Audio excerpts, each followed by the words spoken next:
Plus Ford stores. The 2013 Ford Escape delivers up to 33 miles per gallon highway. Drive the new Ford Escape today. Go further. From WNAP, the news station, this is News Watch 16 at 11. In tonight's stories, 3 children, brothers, are dead after a devastating fire. We have the latest on the fire and the family trying to regroup after the tragedy. Plus, the city of Scranton will be a runner's haven this weekend as the city hosts its first ever half marathon. And we also bring you the story of a woman who, after decades of searching, finally found the rightful owner of loving letters sent back home during World War II. Good evening, I'm Sophia Ojeda. Scott Schaefer is off tonight. We begin with a deadly fire in Northumberland County that killed 3 young brothers. Neighbors tell us the Dissinger family, a widow and her 6 children, had just moved into the home along South Smith Road near Danville. 3 of those children, 13-year-old Daniel, 7-year-old Gavin, and 2-year-old Arthur, died in the fire that broke out after 1 o'clock this morning. The property owner says the mom was at work and 1 child was staying at a friend's house. The 2 children that survived the fire ran to get help. So we ran over there, but it was pretty much, it was down already, so there's nothing to do.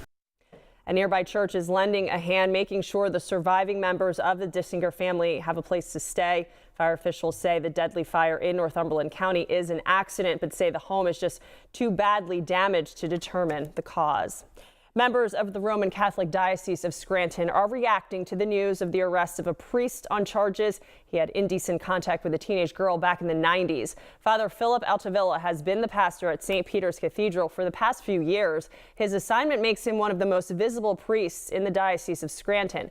Diocesan officials removed him from his post after yesterday's arrest on indecent assault and corruption of minors charges. Those charges stem from allegations Altavilla abused a teenage girl back in 1998. Parishioners are stunned. I can't picture this happening, and I'm hurt over it because he gave me my server's job a couple years ago. Investigators in Scranton haven't said if they believe there are more victims, but they say their investigation of Father Altavilla remains open. A federal judge ruled today former state senator Ray Musto should be released from a federal medical center immediately. Musto's attorneys say the 85-year-old former politician from Luzerne County has cancer and possibly just weeks or months to live. Musto, who faces federal corruption charges, has been in a detention center in North Carolina since February. New at 11, state police in Schuylkill County say they are investigating a theft at a nursing home. Troopers say they took a bank bag containing about $250 from the Schuylkill Center in Pottsville sometime on either March 9th or the 10th. Police in Carbon County believe a woman, Marissa Perkerney from Mahoning Township, stole 6 guns from her father and sold them to get money for heroin. Perkerney turned herself in on Wednesday in Carbon County.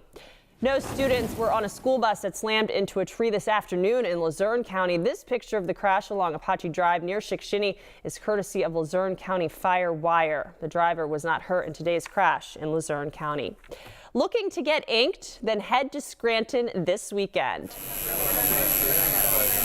5th annual Electric City Tattoo Convention is back in town. We found folks at the Hilton Hotel along Adams Avenue getting tattoos tonight from quite the roster of artists. We bring artists from all over the country. Some of them travel all over the world, and you can get tattooed by them in Scranton, Pennsylvania for a weekend.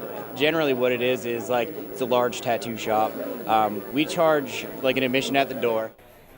In addition to a new tattoo, you can get an old-fashioned gentleman's haircut here in Scranton.